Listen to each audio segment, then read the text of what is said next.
Bonjour et bienvenue à toutes celles et ceux qui nous rejoignent sur ce webinaire. On va attendre que tout le monde puisse se connecter et en attendant, si vous pouvez simplement nous indiquer en commentaire que tout se passe bien sur la diffusion, que vous m'entendez bien et que la diffusion est fluide, ça serait parfait. On pourrait commencer dans de bonnes conditions. J'attends vos petits commentaires. Qu'on est bien coiffé aussi, enfin n'hésitez pas, ou mal coiffé. Si on a des épis, dites-le nous. Des cernes. Normalement, il y a un petit décalage. Le dites pas. Si vous pouvez juste nous dire si tout va bien. Tout va bien dans le live. Bon, vu qu'on n'a pas de message, l'audience est un peu timide. On va partir du principe que c'est tout bon. Donc, on va pouvoir commencer. Donc, si vous êtes ici, forcément, c'est que vous êtes déjà convaincu que LinkedIn, c'est un levier stratégique pour votre communication et pour la croissance de votre activité. Mais c'est vrai que c'est de plus en plus difficile d'avoir des performances concrètes sur ce réseau. Et c'est pour ça qu'on a créé ce webinaire qui va durer environ 1 heure. On va essayer de ne pas dépasser. On va essayer de vous donner un maximum de clés pour performer sur LinkedIn en 2025. Je m'appelle Émilien Colombin, je suis le fondateur de Teasit, qui est une agence de production de contenu vidéo basée à Lyon et à Paris. Concrètement, on accompagne les entreprises à engager efficacement leurs audiences internes ou externes grâce à la vidéo. Et aujourd'hui, j'ai la chance d'être accompagné de Pauline Rowe et Victor Linder. Pauline, tu peux te présenter ? Salut Émilien, bonjour à toutes et à tous. Moi je suis Pauline Rowe et je suis experte effectivement en communication, branding, copywriting et principalement, quasiment, essentiellement pour des acteurs qui sont dans la tech, donc beaucoup de deep tech, fintech, tous ces sujets qui ont un gros besoin d'être démocratisés et vulgarisés. Ça, c'est Victor. clair. Bonjour à tous, moi c'est Victor, du coup je viens de créer une nouvelle boîte où l'idée c'est de pouvoir développer son réseau professionnel dans la vraie vie. Il faut le faire sur LinkedIn, c'est super important, mais parfois c'est sympa d'aller aussi déjeuner pour vraiment connecter, ça s'appelle le Cause Club, vous pourrez jeter un œil. Et puis j'aime bien aussi la casquette expert LinkedIn Ads, j'ai l'impression que tout le monde se demande, personne n'ose trop y aller sur cette régie, on va en parler un petit peu parce qu'elle est vachement accessible. Super, merci beaucoup.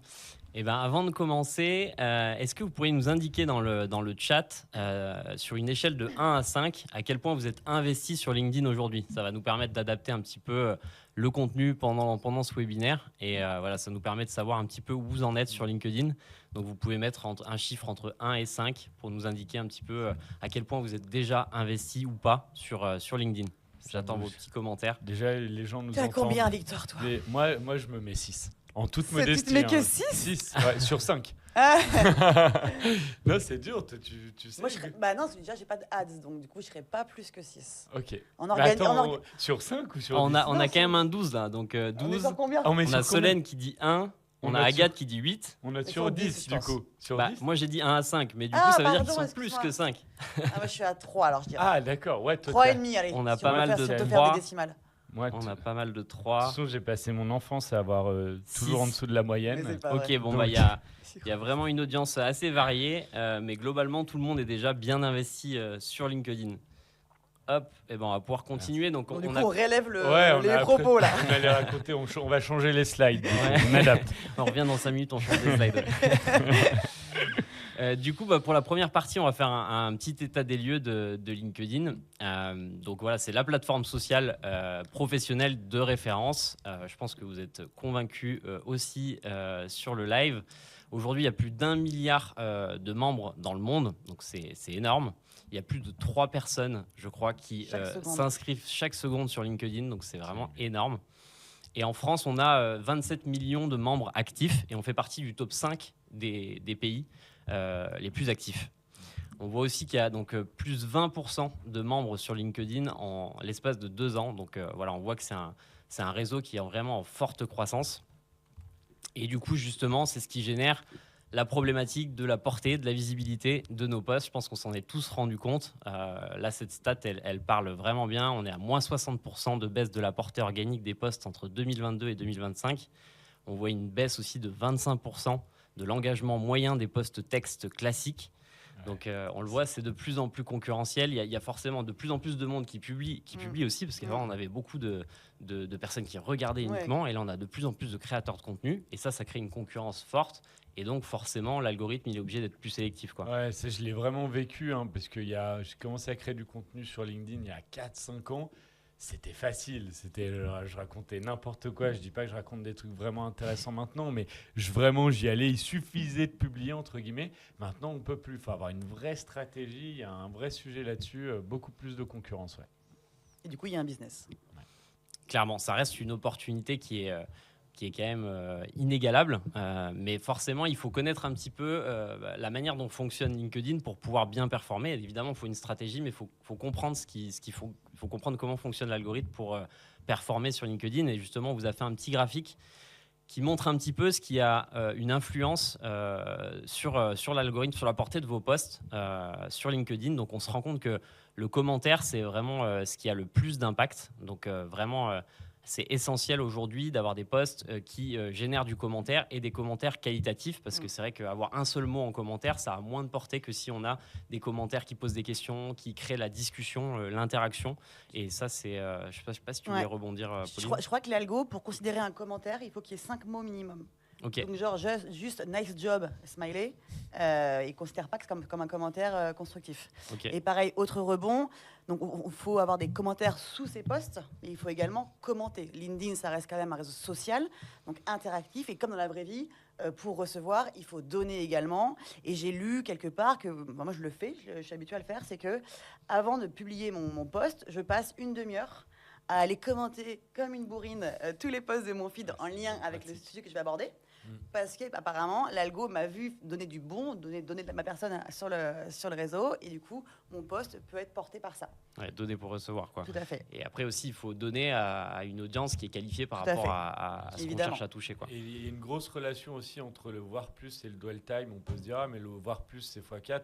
N'oubliez pas, on va en reparler tout à l'heure, mais l'importance du début d'un post, de l'accroche, du hook, comme on l'appelle, c'est que du coup, lui, si vous créez une bonne intrigue, va conditionner ce fameux dwell time. Donc, il y a un vrai sujet là-dessus. Ouais, c'est clair. Et donc, du coup, après, on voit aussi qu'il y a aussi d'autres facteurs qui viennent influencer. Donc, c'est le partage. Forcément, ça va vous permettre de toucher une audience plus large que votre cercle premier. En fait, ça va avoir un maximum de partage. Forcément, vous allez toucher une audience beaucoup plus large. Et ce qui marche aussi, c'est le DM. Donc, écrire un message privé à travers un post, en partant d'un post. Donc, aller visiter le profil et écrire un DM. Donc, ça, c'est quelque chose que l'algorithme prend en compte et qui va du coup booster le reach et la portée de votre post. Et en fait, ce que tu viens de lister là, ce à quoi l'algo est sensible, ça équivaut également, nous, en tant que contributeurs, aux KPI qu'on doit vérifier. Parce qu'on parle beaucoup d'impression ou d'engagement. Donc, le nombre d'impressions, c'est la délivrabilité du post.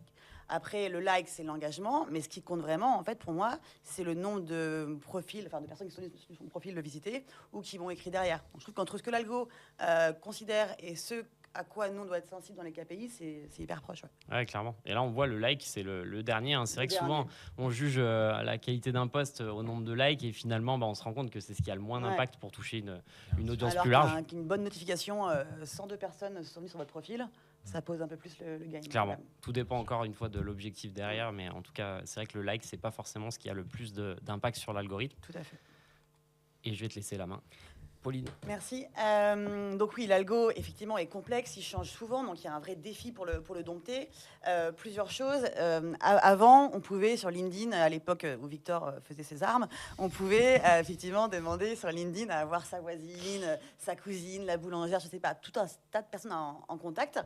Et aujourd'hui, c'est une erreur. Il faut vraiment penser son réseau LinkedIn de façon stratégique et uniquement inviter ou accepter les personnes qui ont un point commun avec vous en termes de compétences, de secteur, qui est vraiment une zone mutuelle de compétences ou d'activités. Ça, je l'ai mal fait, moi, par exemple. Vraiment, premier degré, j'ai toujours accepté tout le monde, même des gens qui ne sont pas du tout. Et je sens effectivement qu'au final, la communauté aussi, mais parfois, du coup, je parle de sujets qui ne doivent pas les toucher. Parce que je ne sais pas dire non, donc apprenez à refuser des invitations. À pas dire non à tout l'amour qu'on vous demande, voilà, qu'on vous donne. Et donc justement, d'avoir un réseau comme ça qualifié et peut-être plus restreint permet d'avoir une présence plus pertinente parce que plus qualifiée. Un contenu niche aujourd'hui sur LinkedIn, il y a beaucoup de métiers qui sont surreprésentés. mais d'autres qui le sont moins. On parlait tout à l'heure des professions réglementées comme les notaires. On pourrait se dire, du coup, j'ai pas trop ma place à jouer, j'ai pas trop ma carte à jouer, pardon, il n'y a pas de place pour moi. Mais au contraire, moins vous êtes présent sur LinkedIn, moins votre métier, votre secteur est présent sur LinkedIn, plus il y a un boulevard à emprunter, et plus on va pouvoir faire du contenu de niche et devenir expert en son domaine, le fameux top of mind dont on va reparler. Et enfin, évidemment, pour maîtriser l'algo LinkedIn, on ne peut pas se passer d'une chose qui est la base dans tout ce qu'on fait, c'est l'écriture, le copywriting. Donc, il faut écrire, il faut aimer écrire, il faut savoir écrire, et il faut respecter quelques codes qui sont bien propres à LinkedIn. Je vois, il y a Solène dans le chat qui demande même des concurrents. Alors, je pense que la question est liée sur le fait d'ajouter au nom des concurrents. Ah si, moi je pense que c'est hyper intéressant pour voir ce qu'ils font et pour même interagir et co-construire. Vraiment, c'est de la veille. C'est de la veille, c'est sûr. Puis aller montrer qu'on est là sur la publication d'un concurrent, c'est aussi... Oui, ça peut être rigolo. Il y en a qui sont très forts là-dedans, je pense notamment à Sylvain, qui va que commenter des commentaires parfois comme ça, mais il va les commenter un peu frontalement à des personnes qui sont limite concurrentielles à son offre. Et c'est là hyper intéressant. C'est du vrai business, là. On est vraiment sur quasiment du commercial, quoi. Donc, ce qu'il faut avoir en tête, c'est que l'algo LinkedIn fonctionne par cercle. Donc, c'est bon pour à savoir, c'est que souvent, on a peur de prendre la parole sur LinkedIn en ayant peur que si notre post ne fonctionne pas, dans la rue, on se fasse huer et jeter des cailloux. L'avantage, c'est que si votre post ne fonctionne pas, c'est que personne ne l'a vu. Donc, il n'y aura pas un flop qui sera ostentatoire et qui sera absolument honteux. Donc, de là, ça peut déjà vous rassurer en disant, je peux tester plusieurs choses, je crains pas grand-chose. Et en fait, l'algo LinkedIn considère que c'est la réaction de votre premier cercle, d'où l'importance d'avoir un cercle qualifié et qui est en cohérence avec vos propos et vos sujets, qui va réagir. Et s'il considère que le contenu est intéressant, il va le relayer au second cercle, puis au troisième. Donc c'est comme ça qu'on va passer d'un nombre d'impressions à un nombre d'engagements, à un nombre de visites du profil. Parce qu'une personne qui est hors de votre cercle ne vous connaît pas, donc va venir voir votre profil. Qu'une personne qui est dans votre profil, qui est votre post, il met un like, mais il n'ira pas sur votre profil vous observer. Et au sujet du flop, d'ailleurs, et on en parlait un peu, on ne le traite pas là, mais il y a un sujet aussi égotique. Il faut apprendre aussi à se dire, ok, je ne reçois pas la dopamine que j'adore sur les réseaux sociaux, j'ai pas de like, donc j'arrête. Non, il faut y aller, retourner, et du coup, mettre un peu son ego de côté, ce qui est très dur sur les réseaux sociaux. Donc le dwell time, on en parlait, Emilia en parlait dans ce à quoi l'algorithme est sensible, c'est le temps passé par un lecteur sur un post. En fait, plus le temps de lecture de votre cercle 1 va être long, donc le dwell time va être long, plus l'algo va se dire, tiens, ce contenu est pertinent et intéressant, a une valeur ajoutée pour une cible particulière. Donc plus il se dit, s'il y a une valeur ajoutée, autant en profiter d'autres personnes, donc je le partage. Donc l'audience augmente et les cercles font boule de neige. Donc c'est pour ça que l'importance du contenu et de la qualité est primordiale, parce qu'il faut du contenu qui capte effectivement l'attention au début, donc la fameuse accroche, on va en reparler, et surtout, il ne faut pas faire que du putaclic qui derrière après est déceptif et après il y a un creux, plus rien. Il faut capter l'audience de bout en bout. Plus ils vous lisent et plus ils restent longtemps avec vous, mieux c'est pour la portée de votre reach. Alors là, on a mis un slide blanc. On va échanger sur cette question-là. Quand publier sur LinkedIn, Emilien, qu'en penses-tu? Moi, de mon côté, je suis assez traditionnel. J'avoue que je publie le mardi matin à 8h30 et le jeudi matin aussi à 8h30. En général, j'essaye. Mais c'est vrai que c'est aussi les horaires en fait, où tout le monde publie. Donc, il y a forcément plus de concurrence. Donc, j'avoue que je n'ai pas la solution, mais je suis curieux d'entendre, vos petites astuces. Moi, je peux vous dire qu'il ne faut pas publier en pleine nuit. J'ai testé, ça fonctionne pas. Et pas bourré. Pas bourré, ouais, encore moins. Quoique, on peut avoir une plume, mais bref. Moi, j'ai un sujet là-dessus j'ai senti que la semaine fonctionne mieux pour moi et le week-end. Je sais pas, je vois que j'ai moins de reach le week-end, donc j'ai un peu laissé de côté le week-end et je pense qu'il y a un sujet là-dessus.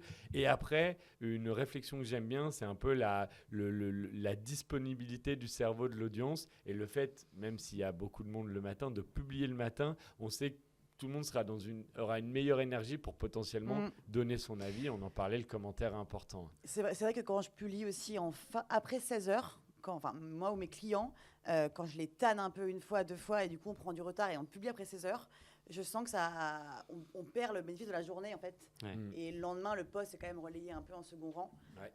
Et par contre, sur le week-end, Victor, moi j'ai une autre théorie et je l'ai testé pour le coup sur un client qui est un média et on poste le dimanche, mais on poste un contenu style best-of. Les 5 news financières, les 5 actus à ne pas manquer de la semaine dans la bourse et la finance.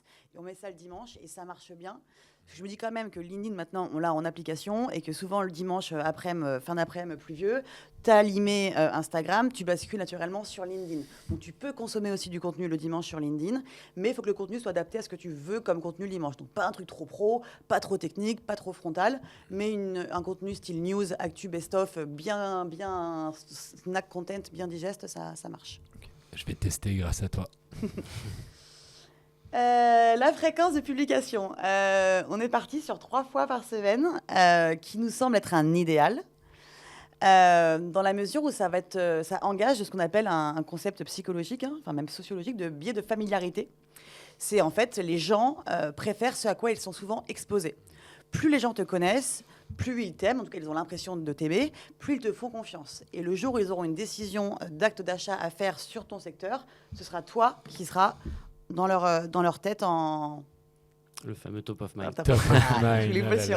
Ouais, yes, on veut le dire en cœur. Les Américains sont forts pour ça. Donc ça crée effectivement une habitude, et qui dit habitude dit engagement. Donc 3 fois par semaine, il faut quand même le tenir. Ouais. Non, mais c'est pour ça qu'on dit 3 fois par semaine, mais il vaut mieux commencer avec un post par semaine et être régulier que essayer de faire du 3 fois par semaine tout de suite et de ne jamais tenir la régularité. Donc il vaut mieux monter en puissance petit à petit que tout de suite vouloir faire trop et du coup se sentir un petit peu dépassé, quoi. Ouais, mais l'important, c'est la régularité. C'est ça, et je dis souvent le côté course de fond, la question qu'il faut se poser, c'est tiens, si je publie pendant 1 an, quoi qu'il se passe dans mon quotidien, quelle fréquence je suis capable de tenir et partir là-dessus et augmenter après. Mais pas moins, par contre, d'un par semaine. Ouais, non, sinon ça n'a pas d'intérêt. De toute façon, aujourd'hui, les profils inactifs sur LinkedIn ont très peu de visibilité. On le voit, il y a une vraie baisse de la visibilité des profils qui sont peu actifs.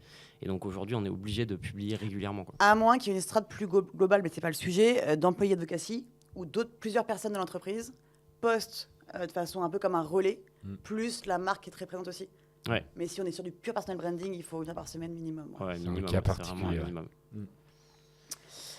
Alors, on voulait faire effectivement un focus sur l'optimisation du profil LinkedIn, dans la mesure où si vous publiez sur LinkedIn des posts de qualité, le but c'est que derrière, les personnes viennent voir votre profil pour vous contacter, pour faire du business. On est quand même là à la base, toujours pour faire du business. Donc il faut que la mariée, quand ils arrivent sur votre profil, la mariée soit jolie.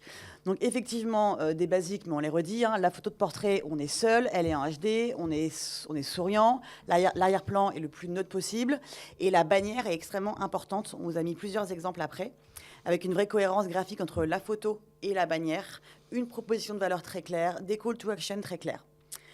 Autre chose qui est très important et qui a changé récemment, c'est le titre du profil. Avant, on aurait mis le métier, vraiment la cosmétique pure du titre, DRH, conseillère en communication, notaire, etc. Maintenant, on est sur une autre tendance qui favorise la mise en avant de la proposition de valeur, avec souvent un jeu plus un verbe d'action derrière. J'accompagne, j'aide, je valorise.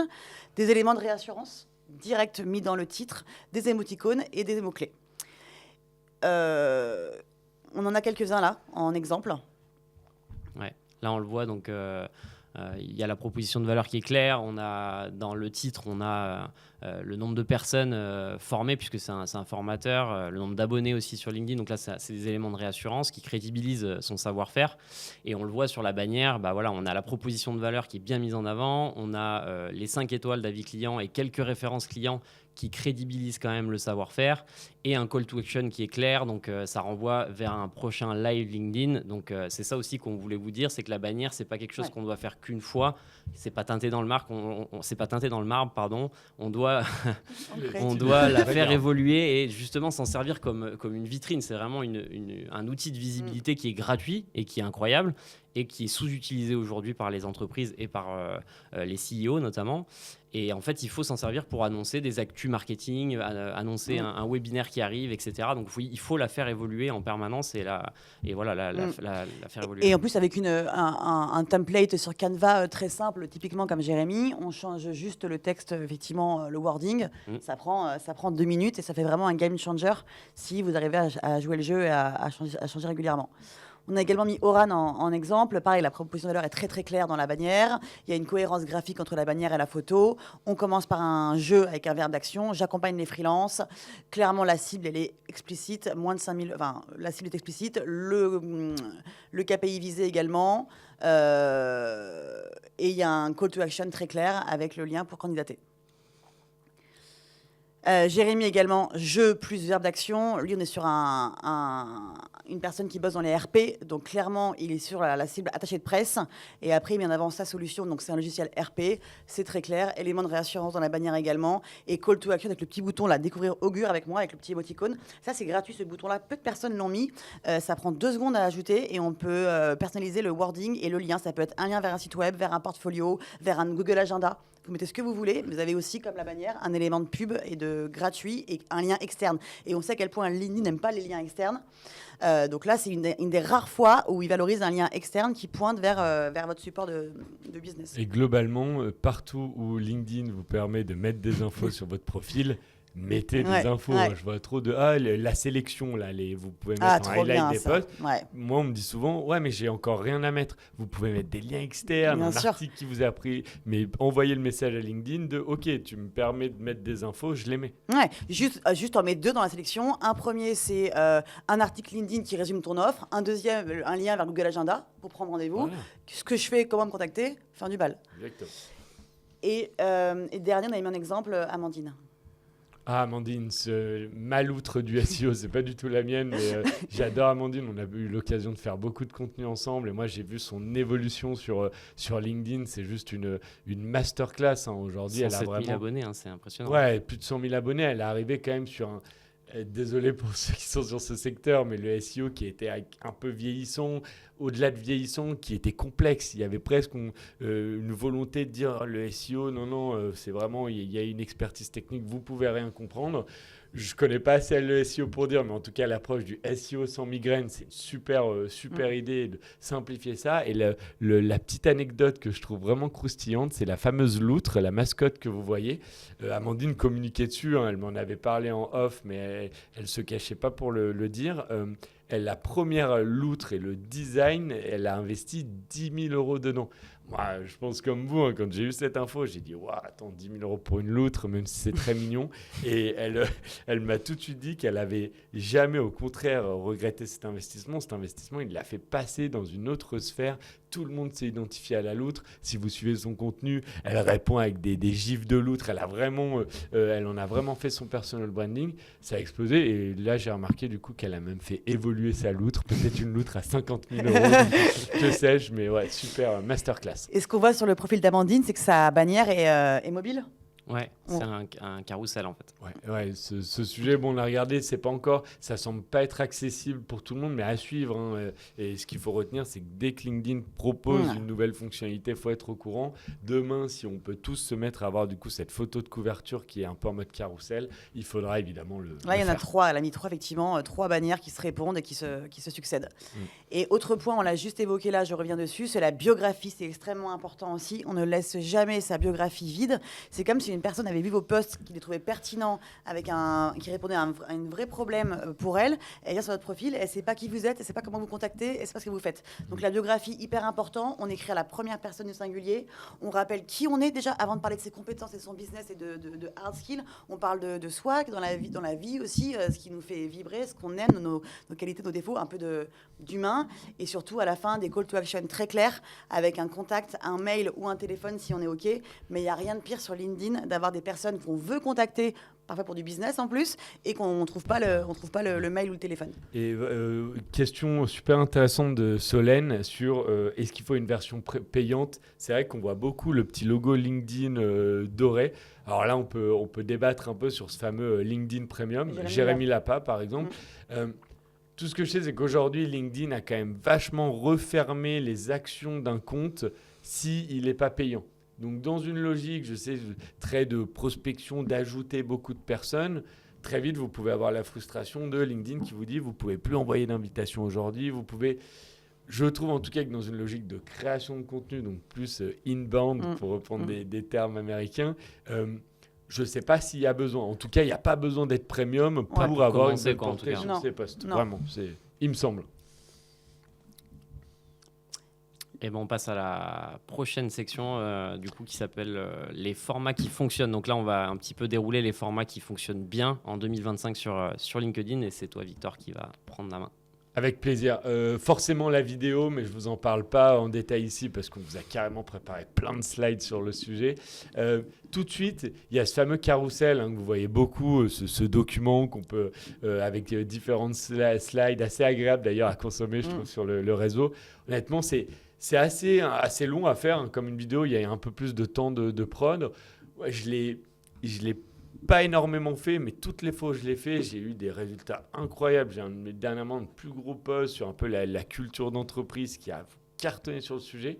J'ai eu la chance qu'on m'ait créé un template un peu avec des photos de moi marrantes. Je pense que c'est super important avant de se lancer dans le carrousel, de dire ok, quelle est ma DA, qu'est-ce que je veux. Et ça, surtout, ça permet d'avoir ton template, plein de slides et de les créer assez rapidement. Mais une fois que vous avez ça, n'hésitez pas, très peu d'infos évidemment sur les slides. Faites pas comme nous sur ce live évidemment. On n'est pas sur le même support parce que justement, toujours créer, penser à ce dwell time, donner envie de consommer petit à petit le carrousel. Mais super intéressant. Les posts, le fameux récit perso avec valeur pro, on le dit jamais assez, mais réseau social, tout est dans le mot. On a envie de s'attacher à vous. Moi, je suis les comptes de personnes qui mettent un peu leur trip sur la table et je vois bien que personnellement, quand j'ose le faire, c'est pas facile, mais c'est là que tu développes vraiment une communauté et que les gens ont envie de bosser avec toi. Récit perso, mais à valeur pro quand même. Bien sûr, et on en parle un peu dans les à éviter. Tu as raison. Voilà, il y a parfois des publications où on se dit, même si parfois vous pouvez aller chercher l'accroche de quelque chose de très, très personnel, je trouve quand même qu'il y a un intérêt d'essayer de le ramener à un quotidien professionnel, je ne sais pas, mais il y a un sujet là-dessus en tout cas, c'est sûr. Lead magnet, le fameux donner pour recevoir. Alors là, on en a pas mal débattu. Commenter pour recevoir. Voilà, commenter pour recevoir. À un moment, c'était vraiment presque trop fait pour certains. Aujourd'hui, on en voit un peu moins, je trouve. Et il y a un vrai sujet. Je citais un exemple d'un créateur de contenu dans l'IA. Alors, sujet chaud, certes, il faisait des tutos très, très poussés. J'ai vu passer un de ses posts à beaucoup de valeur avec le fameux commenter pour recevoir. Je vais regarder un peu à ce moment-là, il avait environ 1000 abonnés. Je me suis dit, tiens, je vais aller voir dans 2 semaines. 2 semaines après, il était quasiment à 10 000 abonnés. Franchement, ça fait longtemps que je n'ai pas vu une croissance pareille en ce moment sur LinkedIn. Je suis allé voir sa stratégie de contenu. Il fait que ça.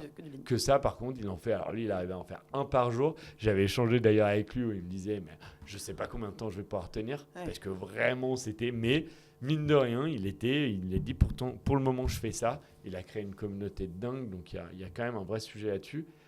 Et puis ce bon vieux sondage, pareil, un peu oublié, mais il fait quand même plaisir parce que lui, on peut le faire assez facilement, il est assez engageant.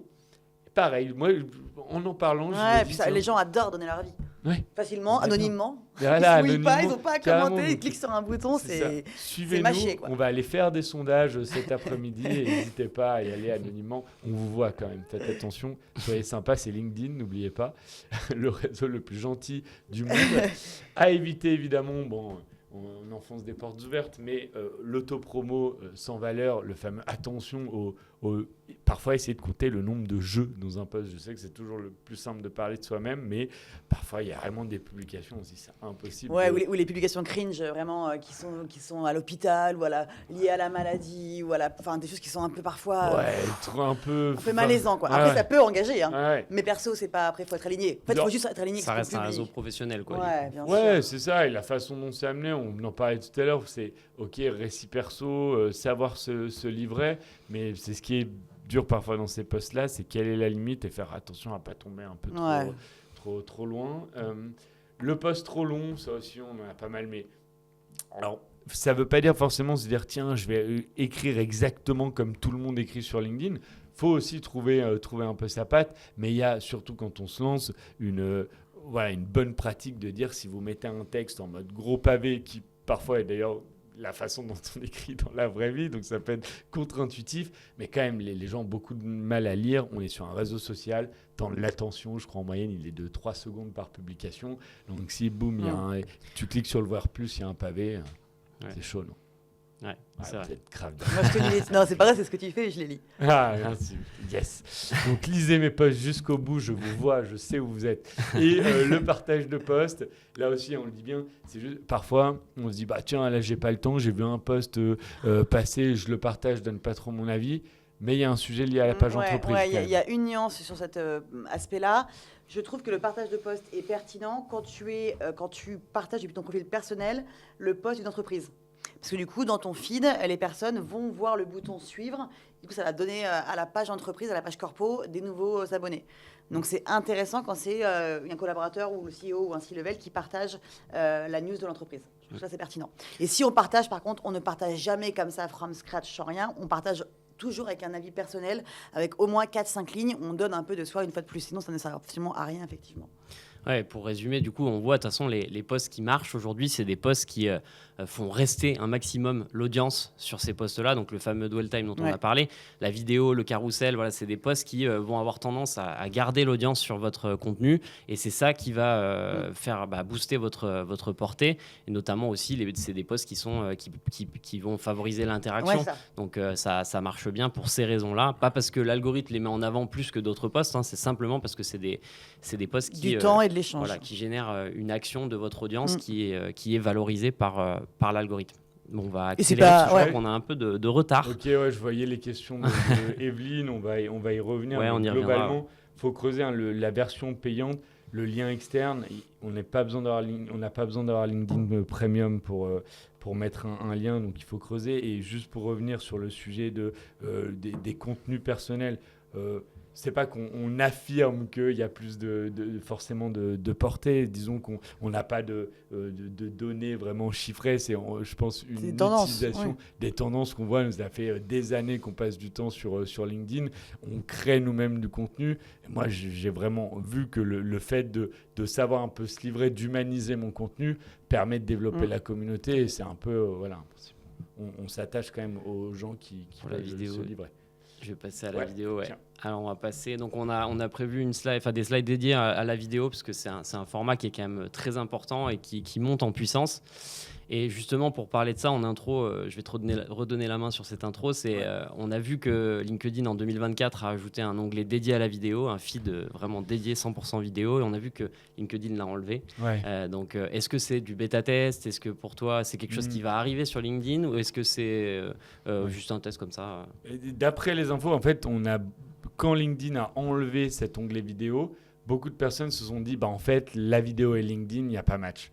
Et en réalité, d'après les infos que j'ai eues, LinkedIn est plutôt en train de tester comment il veut insérer la vidéo sur son réseau. Donc, c'est sûr, ils bossent en interne pour se dire, on veut le faire de la meilleure des manières. Donc, sans surprise, on voit bien, il suffit de suivre la croissance de TikTok pour savoir que la vidéo arrive, est déjà là, et LinkedIn ne va pas se dire, nous, on ne va pas mettre la vidéo. Donc, attention, même, c'est peut-être encore mieux le moment de se préparer à la création de contenu vidéo, parce que c'est plus complexe à faire, mais demain, il y a des grosses places à prendre là-dessus. Ouais, clairement. Et puis on le voit, ils ont enlevé l'onglet, mais ils ont quand même changé la mise en avant, notamment sur mobile, des contenus 9/16e, où ils les mettent vraiment en avant de manière immersive dans le feed maintenant. Donc ça c'est quand même un pas vers la vidéo, et les chiffres sont assez clairs. On se rend compte que la vidéo, c'est plus 36% de temps de visionnage en 12 mois, x2 en création de contenu vidéo. Donc on se rend compte que les créateurs investissent de plus en plus sur ce format-là. Donc aussi, ça génère forcément une concurrence accrue. On voit que le taux d'engagement moyen sur un post vidéo est de 5,6% contre un post écrit qui est plutôt entre 3,9% et 4%. Donc c'est un post qui a quand même plus de visibilité, de portée. C'est le format le plus partagé, le plus commenté. Donc voilà, c'est ce qui aussi influence l'algorithme pour donner plus de visibilité à votre post. Et c'est surtout un post qui vous permet de créer de la proximité, de l'engagement, de la différenciation, et ça permet vraiment d'asseoir son autorité. Donc c'est vraiment important aujourd'hui d'investir dans la vidéo, et forcément d'investir, mais en faisant de la qualité, parce que sur LinkedIn et sur d'autres réseaux d'ailleurs, on se rend compte que le niveau de qualité, il est en train d'exploser. Vraiment, il y a un vrai investissement qui est fait sur la partie production des contenus pour faire des choses qualitatives. Donc on ne peut pas se permettre d'avoir quelque chose de peu qualitatif sur LinkedIn. Même plus que la différenciation, j'irais même sur l'image de marque. Nous, on a bossé ensemble pour un de mes clients qui est un cabinet RH dans l'industrie 4.0, donc très spécifique. On a fait des capsules vidéo, et c'est vrai que pour les coups, les RH sur LinkedIn sont quand même très présents, même si c'est plus une CVTech, mais c'est quand même leur terrain de jeu privilégié. Et les retours que j'ai eus, c'est effectivement, waouh, on a vraiment été on a glow up, on a vraiment été vus comme des précurseurs sur le secteur grâce à nos vidéos, des capsules classiques d'expertise, moins d'1 minute. Et ça a vraiment créé une image de marque autour de leur cabinet qui les a aidés derrière à effectivement asseoir leur notoriété. Ouais. Et ce côté effectivement précurseur, innovant, dans le vent, quoi. Pas attendre que le train passe. Carrément.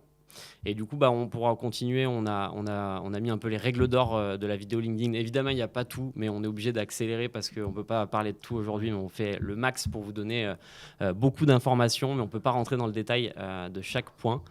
Donc au niveau de la durée, donc on avait un sujet là-dessus, mais c'est vrai que globalement, il faut privilégier des vidéos qui sont courtes parce que voilà, l'audience ne peut pas passer des heures sur vos contenus. Il faut privilégier des contenus entre 30 secondes et 90 secondes. Ouais. Toi, tu as d'autres peut-être remarques, tout le temps, quand même, pour avoir testé aussi là-dessus, il faut faire aussi attention à ne pas couper son message et oublier d'apporter de la valeur parce que vous vous êtes dit, tiens, je suis à plus de 90 secondes. J'ai vraiment fait des tests sur des vidéos de 2 minutes, 2 minutes 30 qui étaient des vidéos dont des prospects devenus clients me reparlaient. Donc je pense qu'il faut savoir aussi faire des tests et surtout parfois vous dire ok, si là j'ai besoin de 2 minutes pour vraiment apporter de la valeur sur mon sujet, je les prends. Ouais, carrément. Donc le format 9/16e optimisé pour mobile, ça c'est clair, on l'a déjà dit, donc en natif aussi, pas de partage de vidéos via YouTube ou une plateforme externe, c'est vraiment un contenu en 9/16 et publié nativement sur LinkedIn, ça c'est vraiment important. L'accroche dès les 3 premières secondes, indispensable. Là, l'idée, c'est vraiment d'accrocher votre audience et de faire en sorte qu'ils aient envie de rester sur votre vidéo. Et plus ils vont regarder votre vidéo, plus l'algorithme va booster votre portée. Donc ça, c'est vraiment essentiel. L'appel à l'action aussi en fin de vidéo pour pousser aux commentaires, pour encore une fois... aller dans le sens de l'algorithme. Les sous-titres obligatoires, je crois que c'est 85% des contenus vidéo qui sont consommés sans le son. Ouais. Donc sous-titres Vous avez vu le mec qui a fait une vidéo LinkedIn sans son, avec que des sous-titres ? C'était à mourir de rire. Ah non, j'ai pas vu. En fait, il parle pas, il fait que des sous-titres, il fait que des gestes. Ah ouais. Et c'est vrai que c'est génial. C'est très bonne idée. C'était très très drôle. Et ça prouve que c'est vraiment indispensable aujourd'hui, quoi. Ensuite, un ton humain, direct, sincère, forcément, il faut que ça c'est indispensable. La qualité audio-vidéo, j'en ai parlé, il faut que ça soit irréprochable. Et la cohérence visuelle et forcément la régularité dans les publications, mais ça c'est valable pour la vidéo et pour n'importe quel post, on en a parlé en début de webinaire. Juste pour... Non, vas-y, je t'en prie. Tu peux rebondir après.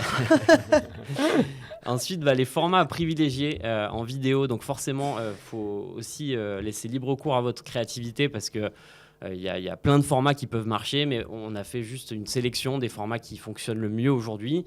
Donc la partie micro insight, donc là c'est vraiment de la capsule expertise. Donc là le but c'est de montrer votre expertise, une idée forte, une stat, un conseil pertinent en format court que vous pourriez donner à votre audience. Ensuite, le format behind the scene, coulisses, pour montrer l'envers du décor de votre métier, de votre entreprise. Donc ça crée de la sympathie. Ça ne va pas créer de l'acquisition, de la conversion, mais en tout cas, ça va permettre de créer de la sympathie autour de votre marque et de ce que vous faites. Ensuite, le témoignage client, donc ça marche toujours très bien, mais attention, le témoignage client, il faut bien le travailler en amont sur l'aspect éditorial, il faut bien guider vos clients parce que c'est vrai que si les 30 premières secondes de vidéo, en gros, on n'a aucune information qui nous donne envie de rester sur la vidéo, on va très vite avoir une audience qui va scroller.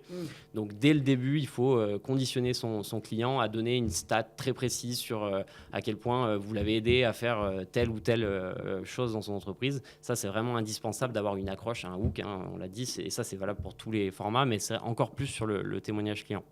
Ensuite, le format long, le live, donc c'est vrai qu'il n'est pas toujours très utilisé ou très populaire, mais moi je trouve que c'est un très bon format parce que c'est souvent des formats qui ont beaucoup d'interactions. On le voit là, voilà, sur un webinaire comme ça, il y a des commentaires, il y a des questions, donc ça va forcément booster la portée du format. Et en plus de ça, c'est un format long qui va derrière pouvoir être recyclé. Donc on va pouvoir notamment mettre le replay accessible sur notre site internet en lead magnet pour récupérer de la data. On va pouvoir réutiliser le format long pour créer des petites capsules courtes qui vont du coup devenir des vidéos expertise assez courtes de 30 secondes, 60 secondes.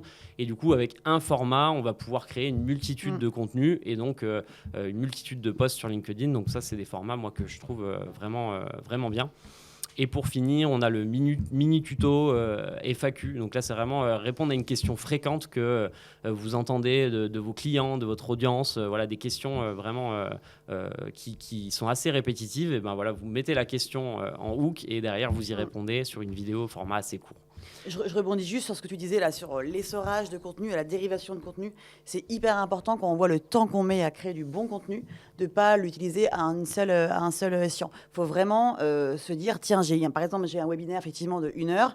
Derrière, en l'essorant, on peut dériver, en faire des capsules short pour LinkedIn, en faire pourquoi pas du contenu pour une newsletter. Il faut vraiment se dire que tous ces contenus qu'on crée sont censés être utilisés sur plein de supports différents, en changeant effectivement, en ajustant, mais vraiment penser multi-usage. Juste petit aparté, je vois qu'on a des petites questions, des réactions dans le chat. On va y répondre un peu à la fin. On va essayer d'accélérer pour être sûr de tenir le timing, mais on y répondra sans problème à la fin. Donc la question d'Evelyne et qui a été notamment validée par Nelly. Donc là, on va passer sur la 5e partie. Je vais te laisser la main, Pauline. Allez, je vais essayer d'être rapide. Le but, c'est effectivement de vous donner quelques tips pour vraiment créer du contenu impactant sur LinkedIn. S'il y a une chose que vous devez retenir en quittant ce live dans 20 minutes, allez, 25 minutes, ce sont ces 3 étapes. Quand on prend la parole sur LinkedIn, c'est pour d'abord être vu, être considéré et être contacté. On ne peut pas être contacté sans être considéré, on ne peut pas être considéré sans être vu. Donc, c'est vraiment, une fois de plus, une métaphore comme dans la vraie vie. On ne demande pas en mariage sa femme dès qu'on la rencontre la première fois au restaurant. Il y a tout un temps. Ça demande effectivement d'être visible, après d'être légitime et après de passer à l'action. Donc, il y a plusieurs écoles. Moi, je suis un peu de cette école-là, qui est la stratégie tofu, mofu, bofu, qui est le tunnel. Je sais qu'elle est de plus en plus décriée, mais je trouve qu'elle fonctionne. Et en tout cas, elle permet de mettre le pied à l'étrier. Elle permet de lancer la machine et après, on peut s'en émanciper. Mais quand on commence à poster sur LinkedIn, moi, je l'ai fait avec des clients et ça permet aussi, eux, de bien comprendre cette théorie. Être vu, considéré, contacté. En fait, cette stratégie, donc c'est 3 types de posts. Les premiers, c'est les tofu. Donc, c'est vraiment ce qu'on peut parfois appeler un peu les posts putaclic. En tout cas, on va vraiment être sur un sujet facile, accessible. On va balayer très large. Donc là, on a une audience assez large, mais c'est là où on va être assez, effectivement, visible. Ensuite, on va resserrer le propos avec des posts mofu. Là, on va être dans l'expertise. On va donner des conseils, on va enseigner, on va vraiment montrer qu'on est légitime et qu'on a quelque chose à dire de pertinent, qui a une valeur ajoutée pour sa cible. Et ensuite, dernier type de post, c'est les types bofu, où là, on resserre l'entonnoir et on est quasiment sur du call to action, sur du post quasiment auto-promo business, où là, on explique qu'en plus d'avoir été accessible, sympathique, qu'on est en plus expert légitime, on a en plus une offre qui est pertinente et qui va vous résoudre un certain nombre de problèmes. Et en fait, il y a 3 types de posts. Si on part sur 3 posts par semaine, comme on se disait, pour être visible, on peut se dire, tiens, chaque lundi, mercredi, vendredi, je fais à chaque fois un des 3 types de posts et après, je remonte en haut de l'entonnoir. Sachant que les posts bofu, qui sont un peu plus orientés transfo de lead en client, cela, il ne faut pas en abuser non plus. Donc moi, je suis plus sur les posts mofu, vraiment l'expertise, la légitimité. Et de temps en temps, on va rechercher un petit peu du fun avec du bofu et après du business avec du tofu, quoi, du bofu. On est vraiment à jauger entre ces 3-là. Mais ça aide bien, en fait, à chercher ces contenus. Un bon post, c'est quoi? Je ne vais pas m'arrêter, forcément structuré, avec une accroche, évidemment, le fameux hook dès le début, des mots-clés. Une fois de plus, Google aussi référencie les contenus LinkedIn. Donc, des bons mots-clés, du bon référencement peut aussi vous faire parfois remonter directement sur Google grâce à un post. Une conclusion, un call to action. On a dit plus de hashtags. On en a parlé tout à l'heure avec Victor, c'est quasiment plus du tout conseillé. Donc, on peut s'en passer. Et par contre, je vous en conjure, si vous taguez des personnes, taguez-en 2 maximum et assurez-vous en amont qu'elles vont répondre, sinon l'algo peut vous pénaliser et allez pas mettre 10 personnes, allez gratter l'amitié là auprès de 10 personnes. Si c'est pas censé, c'est pas stratégique, qu'en plus les gens ne jouent pas le jeu, ça va vous pénaliser. Sûr. Comme dans la vraie vie, en fait. On ne va pas chercher des potes à tous les coins de rue, quoi. Alors ça, j'aime bien. Comment trouver des idées de posts, c'est un peu comment bien écrire. Il faut surtout beaucoup lire. Cette citation, je l'aime beaucoup. Mets des choses intelligentes dans ta tête pour sortir des choses intéressantes de ta bouche et de tes doigts.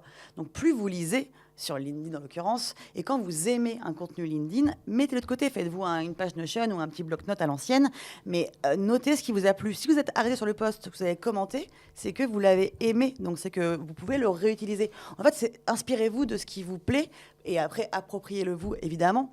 Mais c'est vraiment ça de lire. Après, il y a plusieurs techniques. La fameuse opinion impopulaire à défendre, l'avis, le fameux sondage, partager une fierté ou une victoire, la fameuse photo dans les coulisses, la stat, un chiffre clé qu'une créa toute simple et on détaille, témoignage client, le coup de gueule, le carrousel, les 5 bonnes raisons d'acheter. Enfin, voilà, c'est des idées comme ça. Une autre astuce pour créer du contenu, parce que franchement, au début, vous allez peut-être bloquer à dire « 3 posts par semaine, c'est chaud ». Mais en fait, les idées, vous allez les avoir au fur et à mesure. Par contre, vous ne les aurez pas en vous mettant devant votre ordi le lundi à 9h. C'est pas là où ça va venir. Ça va venir au fil de votre vie. Donc, tout le temps, dès qu'il y a une idée qui vous passe sur la tête, notez-la quelque part. Et après, quand vous vous poserez pour la rédiger, vous la construirez. Mais il faut vraiment que vos idées qui vous traversent l'esprit, elles ne fassent pas que traverser, que vous les encriez quelque part. Et ça, c'est hyper important. Une idée, un angle, un post. Parfois, il y a une seule idée qui peut valoir 4 posts. C'est la théorie des 4 A. Actionnable, analytique, aspirationnel, anthropologique. Par exemple, là, il y a beaucoup d'alternants qui cherchent leur alternance. J'ai recruté un alternant. Ça peut être un poste actionnable. 5 choses que j'ai mis en place pour trouver mon alternant idéal. Voilà, c'est actionnable. On donne des conseils fameux. C'est le mot fou. Analytique, là, on décrypte. Les 5 choses qu'un millénial se recherche en entreprise. Donc là, on va plus décrypter une tendance, des rapports entre des générations. Aspirationnel. Il y a 5 ans, j'ai recruté un alternant. Aujourd'hui, c'est mon associé. Là, on est vraiment dans le storytelling. On partage une anecdote privée. Et ensuite, anthropologique. Là, on prend du recul. On parle plus de manière macro. Pourquoi la vision des jeunes sur le monde du travail bouleverse nos entreprises. Voilà, des idées comme ça. Mais ça, je trouve que ces 4 A-là permettent d'avoir, dans la même semaine, où tous les lundis, je parle d'un sujet, mais avec un angle différent. Et le fameux hook, vous pouvez compléter, les gars, mais je crois que c'était vraiment hyper important d'avoir en tête que les premières phrases sont essentielles. C'est vraiment la première image que vous donnez de votre contenu. Donc, il faut susciter l'envie, créer du suspense ou intégrer une émotion forte. Il y a 3 tips très simples que j'utilise. C'est le chiffre clé, intégrer un chiffre clé, mettre une parenthèse, donc la première phrase, et en dessous, une petite parenthèse, genre je dévoile un truc un peu secret que je dis à personne, mais viens au bout du post pour l'avoir. Ou le fameux « comment j'ai réussi »,« comment je suis passé de à ça ». Et enfin, évidemment, le visuel est un hook à lui tout seul pour capter l'attention. En tout cas, quand on se lance, avoir des jolies photos, des contenus cohérents graphiquement par rapport à notre chart, c'est quand même pas mal. Après, on peut s'en passer quand on est peut-être plus haut.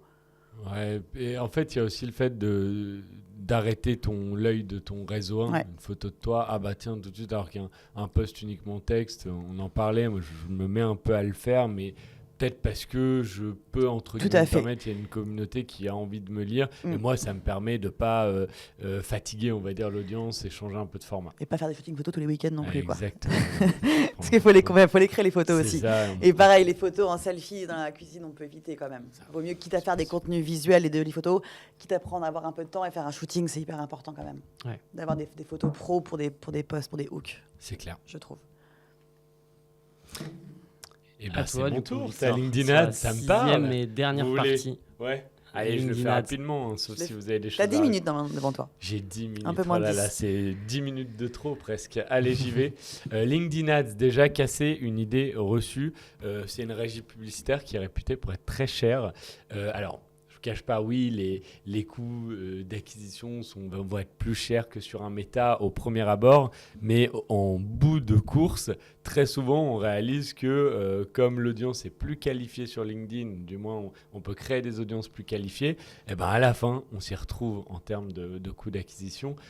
Ce que j'entends souvent, ce qu'il faut retenir du moins, c'est les 3 grands piliers, maîtriser ces 3 piliers pour faire de bonnes campagnes et du coup ne pas tomber dans le fameux benchmark que j'ai mis en dessous. Si vous vous renseignez, c'est les équipes LinkedIn qui communiquent là-dessus, le coût d'un prospect sur LinkedIn en moyenne c'est 120 €.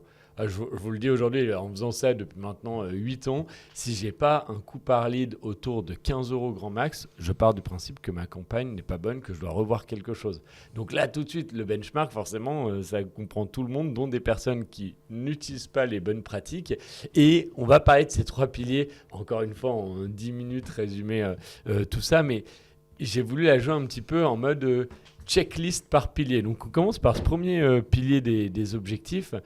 S'il y a les choses les plus importantes à retenir, c'est que si vous voulez générer des prospects via LinkedIn Ads, il y a un objectif de lead gen, hein, c'est un objectif qui est proposé par LinkedIn. C'est assez sensé quand vous verrez les différents objectifs. Mais pourquoi je vous en parle, c'est que c'est le seul objectif qui vous permet d'accéder à le form in-app. Alors, on est dans des termes un peu techniques, mais vous l'avez tous, je pense, déjà vu. Le form in-app, c'est quand vous voyez passer la publicité, vous cliquez et là, vous avez un petit formulaire qui nativement s'ouvre sur LinkedIn. Je le dis parce que très souvent, les clients que j'accompagne ont un très beau formulaire sur leur site, qui est d'ailleurs un très beau site, et je dirais jamais le contraire parce qu'on a mis du temps et de l'argent sur son site. À la fin, et quand le client veut, j'A/B teste tout le temps, je fais des comparaisons, c'est du x10, c'est-à-dire qu'un lead, même campagne, même audience, que je renvoie sur un site, un formulaire versus un formulaire in-app, un lead qui va me coûter 15 € peut me coûter 150 € via le site web. C'est hallucinant. Donc vraiment, utiliser ce formulaire in-app pour rester sur l'écosystème LinkedIn. Et déjà, c'est une bonne pratique pour avoir de bons résultats. Le Challenger, il y a un nouveau format, je l'ai mis là, j'aurais pu en parler dans le 3e pilier, mais pour que vous compreniez, un nouveau format de LinkedIn qu'ils ont mis en place il y a à peu près 2 ans. Il faut choisir un objectif d'engagement et via cet objectif, vous accédez à un format publicitaire qui est le Thought Leader Ads. Yeah. Et ce format-là, il est très peu utilisé. Il permet de sponsoriser les posts des profils perso. Donc, ouais, j'ai déjà vécu, mais la première fois que je l'ai vu, c'était hallucinant. Un créateur de contenu londonien que je suis sur un autre compte. J'ai un compte pour suivre des comptes anglais. Ne me demandez pas pourquoi, mais j'ai ça. Donc, je connaissais ce gars. Il tombe dans mon feed, on va dire français. Je suis assez étonné et je lis le contenu et je dis mais attends, c'est exactement pour moi. Il sortait un outil, je dis il est pour moi. Et là, des formations professionnelles, je vois le petit sponsorisé au-dessus. Je vous annonce, ça ne se voit pas du tout. Il passe comme un post organique. Et ça, mon avis, c'est qu'aujourd'hui, même pour développer son personal branding avec la concurrence qu'il y a, j'en parle juste en dessous, j'en parlais tout à l'heure, 10 € par jour pour faire de la pub sur LinkedIn. Si vous le pouvez, investissez un 300 € par mois pour vous dire, tiens, mes publications en continu, elles sont vues par mon audience de manière sponsorisée. Il y a un vrai sujet là-dessus et peu de gens le font encore. Et enfin, lead magnet, on en a déjà pas mal parlé, mais sur de la pub, ça n'a jamais été aussi vrai. Arrêtez de dire tiens, je vais montrer mon service, mon offre, et la personne va me donner ses infos pour que je l'appelle. Personne n'a le temps. On vit dans une société où malheureusement on en a de moins en moins. Si vous voulez que quelqu'un vous donne son mail et son numéro de téléphone, mettez quelque chose en face, sinon vraiment votre campagne est perdue d'avance. 2e pilier, l'audience, la création du coup de l'audience vers qui vous poussez les publicités. Là pareil, naturellement, LinkedIn, c'est une base de données incroyable pour ça. C'est la seule qui peut te dire, tiens, touche un directeur marketing, touche un manager. Donc, on a tendance à vouloir toujours créer les audiences par poste. Je ne dis pas qu'il ne faut pas le faire, mais du coup, les coûts sont un peu plus élevés. Et parfois, moi, je trouve d'expérience que LinkedIn est moins précis sur certains posts. En tout cas, moi, j'ai vu plus de trous dans la raquette quand je faisais des audiences par poste. Un trépied gagnant que je vous recommande, c'est de faire des audiences par fonction, niveau hiérarchique et taille d'entreprise. Je ne vais pas rentrer dans le détail en créant une audience sur LinkedIn Ads. Vous allez vite comprendre pourquoi je vous parle de ce trépied-là. Taille de l'audience, on me demande souvent. Quand vous créez une audience et qu'elle fait moins de 50 000 personnes, LinkedIn vous met un petit message. Attention, votre audience fait moins de 50 000, on ne vous le conseille pas. Au contraire, je vous conseille vraiment d'aller, surtout si vous voulez faire de la lead gen et pas payer trop cher, d'aller créer des audiences de niche. Vous allez avoir un coût pour 1000 impressions un peu élevé, il ne faut pas s'inquiéter. Mais par contre, un coût par lead très intéressant parce que vous avez la possibilité de personnaliser au maximum votre fameux lead magnet. Donc, typiquement, une audience de 10 000 personnes, j'ai une campagne en tête, une audience de 12 000 personnes sur des associés d'agences de tel secteur. Ils étaient 12 000. Le titre du lead magnet, c'était exactement ça. On avait un coût, on payait les leads à 5 €. Parce qu'en fait, la personne se disait waouh, c'est presque une erreur, c'est une faute professionnelle si je ne télécharge pas ce contenu. C'est exactement ce que je fais sur mon secteur. Donc, allez vraiment nicher les audiences. Et souvent, les très bons résultats sont sur des petites audiences. Les 2 autres tips très rapides, c'est des petites bonnes pratiques, mais ça me tend quand les gens ne le font pas. C'est la langue du profil. On a tendance à vouloir mettre français si on touche des français. En réalité, si vous mettez anglais, ça ne veut pas dire que vous n'allez plus toucher les Français. Au contraire, vous faites les tests. Si vous mettez les langues du profil en anglais sur les 30 000 personnes qu'il y a en France, vous passez en français, vous perdez 10 millions de personnes. Puisqu'il y a beaucoup de Français qui ont leur LinkedIn en anglais. Donc, vous avez potentiellement, vos concurrents vont toucher ces gens-là et pas vous si vous mettez langue du profil en français. Donc, laissez-la bien en anglais. Et un truc qui est activé nativement, et j'en parle aux équipes LinkedIn et j'espère qu'ils vont faire bouger ça, c'est l'expansion d'audience. C'est une case à décocher. Décochez-la, sinon vous n'allez pas du tout toucher les bonnes personnes. Dernier pilier, les pubs. C'est pas mal de bon sens comme souvent, mais A/B tester encore le visuel statique et les vidéos. On en parlait tout à l'heure. Sur de l'ADS, il y a encore de très bonnes perfs sur du visuel statique. Moi, je trouve que les deux se marient très bien ensemble, mais faites attention à ne pas avoir que l'un ou l'autre. Il y a vraiment un sujet là-dessus, mais en tout cas, c'est les deux formats qui fonctionnent le mieux. Je vais reparler du lead magnet parce que je trouve qu'on ne le répète jamais assez. Il faut vraiment donner quelque chose. Au moins 3 à 5 créas et idéalement par campagne. Donc, si vous avez de la vidéo et des images, ça fait 5 et 5, l'oubliez pas. Et sur le formulaire in-app, attention, c'est très souvent, vous allez voir quand vous créez un formulaire in-app, les infos sont teintées dans le marbre et du coup, tu as envie d'en mettre un maximum, te dire bah, attends, trop bien, je peux avoir la taille d'entreprise, le machin. Et la personne qui ouvre le formulaire, c'est pré-rempli. Donc, on se dit, le problème, c'est qu'un formulaire, plus il y a d'infos, plus il fait peur. Donc, il y a un moment, si vous avez besoin d'un mail et d'un téléphone, demandez un mail, un téléphone, un prénom, un nom et allez pas trop loin. On finit avec quelques exemples de créa. Je reste pas longtemps là-dessus. Il y a un vrai sujet. Je sais, c'est la gauche, c'est interdit de faire ça. C'est un faux témoignage client, Trustpilot de Thomas Pesquet. C'était pour mon ancienne boîte. Thomas Pesquet n'a jamais été client. Je voulais juste le montrer, dire... Je vais oser tester ça et pendant un moment on a eu très bons résultats. Il y a plein de gens qui l'ont fait. D'ailleurs maintenant ça marche plus trop parce que ça a été super utilisé. Voilà, je voulais quand même le partager. Mais ce que je voulais partager dans cette slide, c'est que pour un même objectif, tu as trois créas ultra différentes. Celle du milieu de nos amis de Vertu Food, elle avait cartonné alors qu'elle est très basique, petit mock-up, on sait à qui on s'adresse et voilà. Et puis la dernière, parce que c'est Benoît aussi, mais là aussi, il générait des leads à 2 €. Ce qui marche bien aussi, je trouve, sur les contenus sponsorisés, c'est les RP, quand on a retombées presse. Ah ouais. Des grosses retombées presse que tu mets en contenu sponsorisé LinkedIn, ça vraiment, c'est en légitimité, c'est... Ouais. Sur Insta, ils le font beaucoup aussi. Ouais. Je trouve que sur LinkedIn, des retombées presse qui sont derrière boostées, c'est vraiment, vraiment smart. Tu as tout dit, c'est en fait le pouvoir de la preuve sociale. Ouais. Et là, même si Thomas Pesquet n'a pas mis, ça crée une ambiance de j'ai envie d'aller voir quand même, une forme de doute, mais vous pouvez le faire pour de vrai. En fait, tu as un reportage TF1 sur ta marque, ça te fait ton spot de pub. Quoi. Exactement. On termine ? Oui. Eh ben, on va terminer. Donc, aujourd'hui, on a fait ce webinaire pour essayer de vous donner un maximum d'informations pour performer sur LinkedIn. Mais comme je l'ai déjà dit, on n'a pas pu rentrer dans le détail, surtout parce que c'est hyper vaste comme sujet. Mais on a créé une offre commune où on a décidé en fait d'assembler un petit peu, d'associer nos compétences. Et donc, on a créé une offre dédiée. On sait qu'aujourd'hui, créer du contenu, on vous l'a dit, la vidéo, c'est un des contenus sur lequel il faut miser. Mais créer de la vidéo de qualité, c'est compliqué.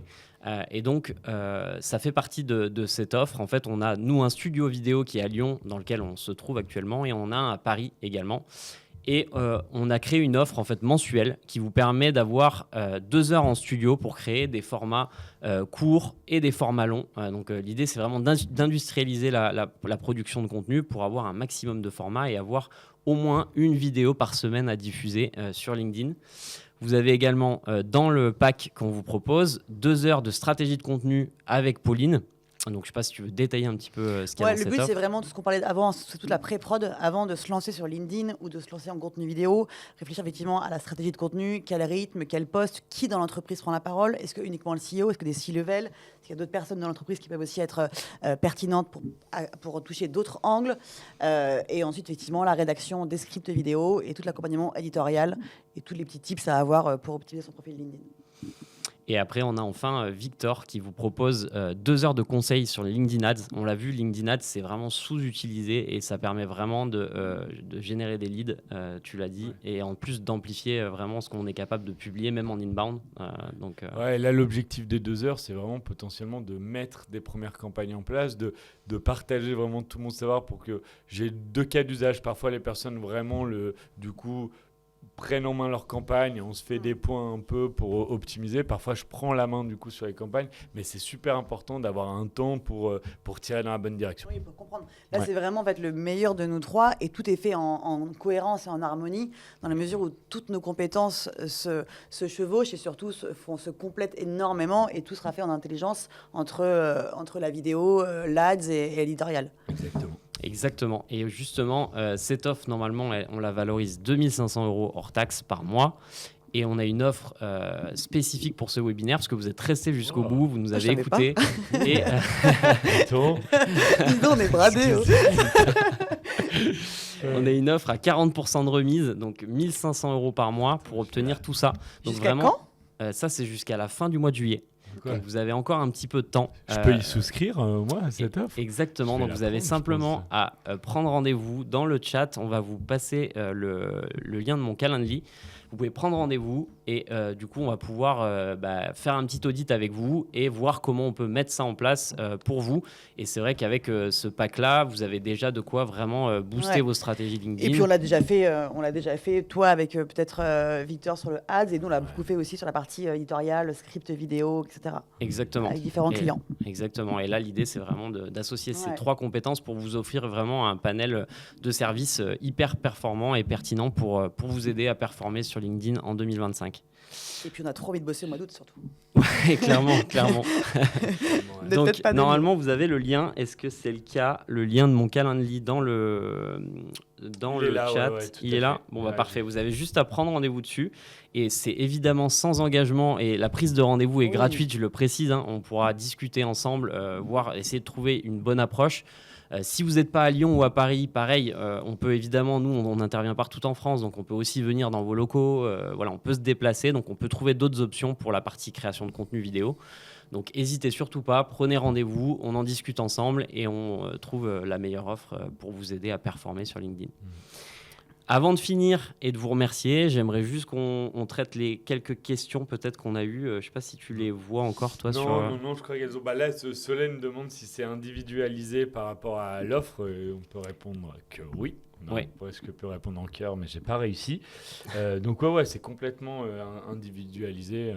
C'est ça, c'est un temps individuel. C'est vraiment pas des workshops en groupe. Non. C'est vraiment un temps individuel et personnalisé par rapport à vos problématiques, vos besoins, etc.